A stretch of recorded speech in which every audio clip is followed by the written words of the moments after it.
রাদিয়াল্লাহু তাআলা বলতেছে, স্ত্রী আমার, আমার মনে হয় আমার সন্তানেরা জান্নাতে যাবে, আর আমি নবীর সাহাবী জান্নাতে যেতে পারবো না, এটা হতে পারে না। তখন তিনি পশ্চিম দিকে তরবারি ডান হাতে নিয়ে দোয়া করে মালিকের দরবারে, আসমান আর জমিনের মালিক আল্লাহ। হযরত আমর ইবনে জামুহ রাদিয়াল্লাহু তাআলা তখন দোয়া করে, আল্লাহুম্মা লা তারুদ্দানি ইলা আহলি। আসমান আর জমিনের মালিক আল্লাহ, আমি নবী সাহাবী বলতেছি, ও মালিক, আপনি আমার পরিবার বর্গের দিকে ফিরাইয়া দিয়েন না মাওলা রে। এই কথা চিন্তা ফিকির করতে করতে যখন তার স্ত্রী হযরত আমর ইবনে জামুহ রাদিয়াল্লাহু তাআলা মুখে বলতেছে, হযরত আমর ইবনে জামুহ রাদিয়াল্লাহু তাআলা স্ত্রী যখন তার স্বামীকে বলতেছে, আমি অনেক সময় দেখতেছি আমার স্বামী যুদ্ধ ক্ষেত্রে হইতে পলায়ন করিয়া বাড়িতে ফিরিয়া চলিয়া আসিতেছে।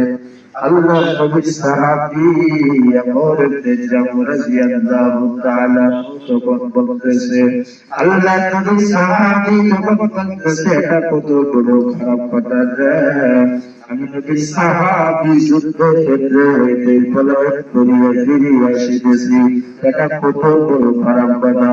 তখন নবীর সাহাবী ডাকতে বলেন, স্ত্রী আমার, তুমি শুনে রাখো, আল্লাহ পাক রব্বুল আলামিন যদি আমাদের দুনিয়াতে বাঁচায় দেয়, আমি বাড়িতে ফিরে আসবো।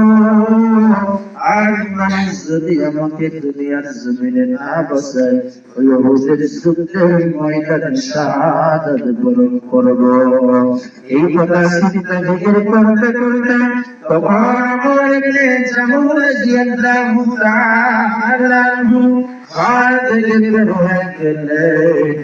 পরদিন সকালবেলায় নবীর খেদমতে উপস্থিত হয়ে হযরত আমর ইবনে জামুহ রাদিয়াল্লাহু তাআলা বলতেছে, ইয়া রাসূলুল্লাহ, ইয়া হাবিবাল্লাহ,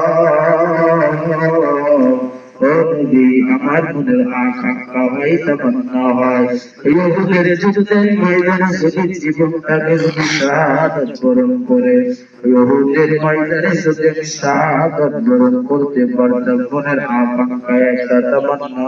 ইয়া রাসূলুল্লাহ, ইয়া হাবিবাল্লাহ, যদি আপনি একটু অনুমতি দিতেন নবী গো, নিজের আগ্রহের করা এবং নিজের কওমের নিষেধ করা সম্পর্কে আল্লাহর নবীর সাহাবী নবীর খেদমতে পেশ করলেন। আল্লাহর নবী হযরত আমর ইবনে জামুহ রাদিয়াল্লাহু তাআলা মুখে তখন অনুমতি দিয়ে দিলেন। হযরত আমর ইবনে জামুহ রাদিয়াল্লাহু তাআলা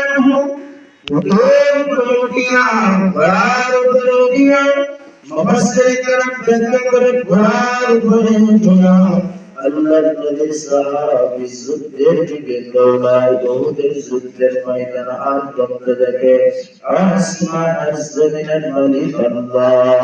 একবার উহুদের জমিনের বাতাস তোরা সাক্ষী থাক, একবার তারা দুঃখা সাক্ষী দেখো, আমি নবীর সাহাবী আমর ইবনে জামুহ রাদিয়াল্লাহু তাআলা আমার পাড়িয়ে মাওলার জান্নাতে চলাফেরা করব। আর সন্তান তাকে বাঁচানোর জন্য পিছে দৌড়ায়, পিছনে দৌড়ায়, বলার পিছনে একবার যায় নবীর সাহাবী হযরত আমর ইবনে জামুহ রাদিয়াল্লাহু তাআলা উহুদের যুদ্ধের ময়দানে শাহাদাত বরণ করলেন। কাফেরদের হাতে তার সন্তান শাহাদাত বরণ করলেন। দুনিয়ার মানুষকে যেন মনে না দিকে আমর ইবনে জামুহ রাদিয়াল্লাহু তাআলা আপনার স্ত্রীকে কে যেন শোনায় দেয়, নবীর সাহাবী আমর ইবনে জামুহ রাদিয়াল্লাহু তাআলা আপনার স্ত্রী সুসতে জমিনে আপনার সাথে শাহাদাত বরণ করছে, আপনার সন্তান শাহাদাত বরণ করছে।